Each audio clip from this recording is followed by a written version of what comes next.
I know after the storm, the one thing that's neat is in the building that he had lost, I had an ornament, and it was when she was a baby, and it had her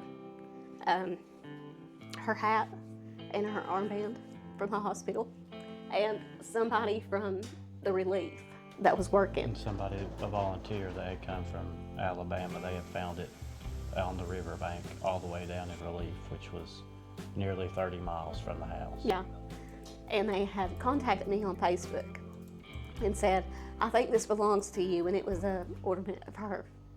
So we got it back. They gave it to us in like the next day. They had seen the name on the hospital bracelet and looked it up on Facebook to find where it come from.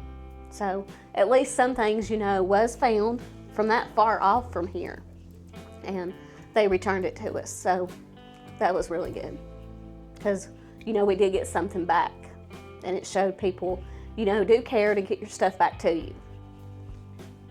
That mean a lot to you.